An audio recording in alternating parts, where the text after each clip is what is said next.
आज की इस वीडियो में मैं आपको लीफ माइनर जो पत्तियों पर आड़ी टेढ़ी सफ़ेद लाइनें बनाते हुए चलते हैं, इन्हीं के बारे में मैं आपको बताऊंगा। जैविक तरीके क्या हैं इन्हें कंट्रोल करने के, ये भी बताऊंगा। रासायनिक तरीके क्या हैं ये भी बताऊंगा। कुछ रासायनिक दवाइयाँ जो बताई जाती हैं कि इनका प्रयोग कर सकते हैं और उनका प्रयोग आपको नहीं करना चाहिए, क्यों नहीं करना चाहिए ये भी बताऊँगा। और कौन कौन सी दवाइयाँ हैं ये भी मैं आपको बताऊँगा। रासायनिक दवाओं में कौन सी दवाओं का प्रयोग कर सकते हैं ये भी मैं आपको बताऊंगा। तो यानी कि पूरी जानकारी इस पर रहेगी, तो वीडियो में अंत तक आप बने रहिए। और मेरे मोटिवेशन और अपने नोटिफिकेशन के लिए इस चैनल को सब्सक्राइब ज़रूर कर लीजिए। वीडियो पसंद आए तो लाइक कीजिए और अपने किसान मित्रों के साथ इसे साझा कीजिए, जिससे वो भी लाभान्वित हो सकें। तो चलिए वीडियो को शुरू करते हैं एक छोटे से इंट्रो के साथ।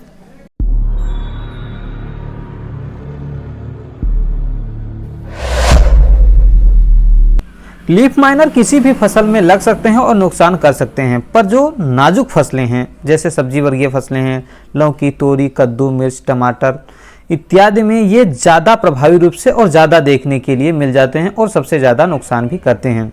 तो अगर इनका समय पर नियंत्रण आप नहीं करते हैं तो आपका काफ़ी ज़्यादा नुकसान करेंगे और यहाँ तक कि आपकी फसल को बर्बाद भी कर देंगे। बर्बाद कैसे करते हैं ये भी मैं आपको बता देता हूँ। देखिए, जो ये सफ़ेद आड़ी टेढ़ी लाइनें बनाते चलते हैं, ये कोई केमिकल नहीं रिलीज करते हैं जिसकी वजह से बनता है। ये कीट जो हैं वो आपकी पत्तियों के क्लोरोफिल को चूस लेते हैं, यानी जो हरियाली है उसे चूस लेते हैं तो वो सफ़ेद हो जाती है। फिर अपना भोजन बनाने के लिए ऐसे आगे बढ़ते रहते हैं और आपकी जो हरियाली है वो सारी चूस लेते हैं, वहाँ पर सफ़ेद लाइनें बन जाती हैं। तो इस तरीके से आपकी फसल बर्बाद होना शुरू होती है। देखो, प्रकाश संश्लेषण की क्रिया प्रभावित हो गई क्योंकि उसमें क्लोरोफिल रह नहीं गया, तो वो अब प्रकाश संश्लेषण कर नहीं पाएगा, भोजन बना नहीं पाएगा और आपके जो फसलों को या फूलों को, फलों को ज़रूरत है वो दे नहीं पाएगा। दूसरी बात, जिस प्रकाश से यह प्रकाश संश्लेषण करके भोजन बना रहा था, वही प्रकाश जब इन सफ़ेद बिना क्लोरोफिल वाली पर पड़ता है तो वो फसलों को तेजी से जलाना भी शुरू कर देती है। इसी वजह से आपकी फसल में नुकसान तो होता है, साथ ही साथ आपकी फसल भी बर्बाद हो जाती है अगर आप समय पर नियंत्रण नहीं करते हैं तो।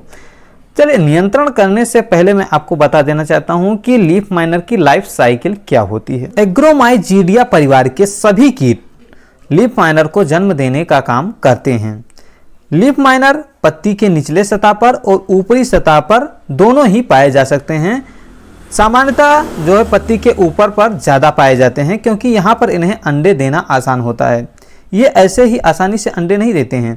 ये पत्तियों की ऊपर एक पतली फिल्म, पॉलीथीन की तरह फिल्म लगी होती है, उसी में उसको उठा करके उसके अंदर ये अंडा देते हैं, जिससे इनके अंडे को इंसान देख ना पाए और उन्हें जो है ख़राब ना कर सके, इसलिए इतने अंदर ये देते हैं। और ये अंडे 2 से 4 दिन में ही जो है लार्वा में कन्वर्ट हो जाते हैं, यानी कि फूट करके लार्वा बन जाते हैं। और लार्वा के 3 स्टेज चलते हैं जो कि 7 दिन तक लगभग चल जाते हैं और कुछ ज़्यादा भी चल जाते हैं।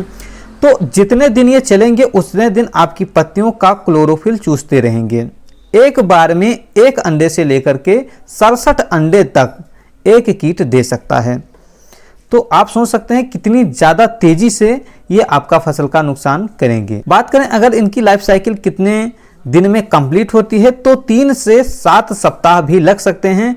ये डिपेंड करता है कि टेम्परेचर कैसा है। अगर टेम्परेचर तेज़ होता है तो कभी कभी इनका नुकसान भी होता है, अंडे जो हैं वो ख़राब भी होने लगते हैं। तो इन्हें अगर सूटेबल मौसम और तापमान मिलता है तो ये ज़्यादा तेज़ी से फैलते हैं और ज़्यादा नुकसान करते हैं। अगर बात करें इनके लाइफ साइकिल की पूरा होने की, तो सबसे पहले अंडा आया, उसके बाद लार्वा, वो 3 स्टेज में चलता है। खैर उसे लार्वा ही माना जाएगा। इसके बाद जब ये प्रक्रिया लार्वा की पूरी हो जाएगी, यानी क्लोरोफिल चूस करके प्यूपा के लिए तैयार हो जाएंगे, तब ये मिट्टी में गिर जाते हैं और अपनी सुरक्षा कवच के अंदर बंद हो जाते हैं। और फिर कुछ दिन बाद ये जब कीट बन करके तैयार हो जाते हैं तो अपनी प्यूपा की खोल को तोड़ करके बाहर आते हैं। फिर वही प्रक्रिया शुरू कर देते हैं, जाएंगे और अंडे देंगे। बात करें अगर लीफ माइनर के नियंत्रण की, तो जैविक तरीके और रासायनिक दोनों ही तरीकों से इनका नियंत्रण किया जा सकता है। जैविक तरीके से नियंत्रण करने के लिए आपको सबसे पहले है कि नीम का आयल जो 15,000 ppm का हो उसे 5 ml प्रति लीटर के हिसाब से, या फिर एजाडायरेक्टिन आता है उसे भी 5 ml प्रति लीटर के हिसाब से आप प्रयोग कर सकते हैं। इससे आपके लीफ माइनर में जो जैविक तरीके से नियंत्रण मिल जाएगा। छिड़काव जब भी आप करना है तो आपको सुबह जल्दी कर लेना है या शाम को देर से करना है, क्योंकि इसी टाइम में ये जो लीफ माइनर है वो ज़्यादा एक्टिव होते हैं। तो आपको इस समय में करेंगे तो ज़्यादा फायदा देखने के लिए मिलेगा। धूप में ना करें वो सबसे बेहतरीन होगा। अब वो चाहे रासायनिक दवा का छिड़काव कर रहे हो या जैविक, इससे मतलब नहीं होता है। अब बात करते हैं रासायनिक नियंत्रण की। रासायनिक नियंत्रण में काफ़ी सारी दवाइयाँ हैं जो बताई जाती हैं कि आप इनका प्रयोग कर सकते हैं, लेकिन मैं आपको बता दूँ कि पायरेथ्राइड समूह की, कार्बामेट समूह की और आर्गेनोफॉस्फेट समूह की जितनी भी दवाएं आती हैं इनका आपको प्रयोग करने से बचना चाहिए। देखो, अगर प्रयोग कर भी रहे हैं तो 2 बार से ज़्यादा नहीं आपको करना चाहिए, क्योंकि ये दवाएं फसलों को भी नुकसान करती हैं, आपके दैनिक जीवन में भी, आपके शरीर पर भी प्रभाव अपना छोड़ती हैं। और दूसरी बात, ये कीटों के अंदर जो है रेजिस्टेंस बहुत जल्दी उत्पन्न कर देती हैं, जिसके बाद आप दूसरी दवा प्रयोग करेंगे तो भी उतना ज़्यादा असर नहीं दिखा पाएगी। तो इसलिए इनसे बचना चाहिए। इसके अंतर्गत कुछ दवाओं के नाम बता देना चाहता हूँ कि जैसे साइपरमेथ्रिन है, क्लोरपाइरिफास है, लेमडासाइहेलोथ्रिन है। ऐसी बहुत सारी दवाइयाँ हैं, जैसे फॉलीडाल वगैरह भी आता है, वो भी कार्बामेट में आता है, या मिथाइल पैराथियान है, वो भी कार्बामेट में आता है। तो जो भी इन समूह के अंतर्गत दवाएँ आती हैं उनका आपको प्रयोग करने से बचना चाहिए। और अगर प्रयोग कर भी रहे हैं तो भी आप 2 बार से अधिक ना करें।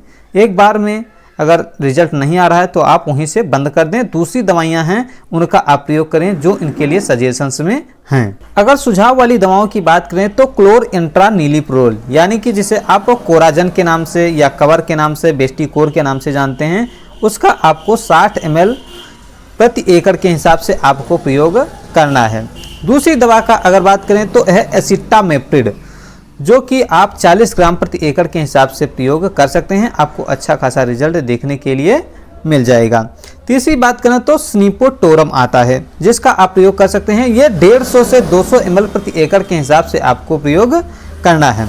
तीसरी दवा की बात करें तो स्नीपोसाइड आता है, जिसका इस्तेमाल आपको 60 से 70 ml प्रति एकड़ के हिसाब से करना है। ये भी आपको अच्छा रिजल्ट देगा। बात करें अगर अगली दवा की तो एम्बामेक्टिन आती है, उसका भी प्रयोग आप कर सकते हैं 150 ml प्रति एकड़ के हिसाब से। आपको बता दें कि स्पिनोसाइड और जो एबामेक्टिन है ये ट्रांसलेमिनर गुण के साथ आती है, यानी कि पत्ती के इस पार डालोगे तो निचली सतह तक दवा ऑटोमेटिक पहुंच जाएगी। तो आपको दोनों तरफ दवा छिड़काव भी नहीं करना पड़ेगा। बाकी दवाइयां जो हैं वो नीचे से छिड़काव करोगे तो भी, जैसे नीचे अंडे हैं तो आपको नीचे भी छिड़काव करने की जरूरत पड़ेगी, पर इसमें ऐसा नहीं है। आप ऊपर छिड़काव करते जाइए, नीचे ऑटोमेटिक दवा पहुँच जाएगी। तो ये दवाइयाँ हैं जिनका प्रयोग आपको करना चाहिए, जिससे आपको 100% लाभ मिलेगा। अगर 100% लाभ नहीं भी मिला तो बाकी की अपेक्षा ज़्यादा ही रिजल्ट देखने के लिए मिलेगा, और हो सकता है एक ही बार में आपका काम हो जाए, दूसरा आपको छिड़काव करना भी ना पड़े। तो आज की वीडियो में बस इतना ही। मिलता हूँ आपको अगली वीडियो में और जानकारी के साथ। तब तक के लिए राम राम।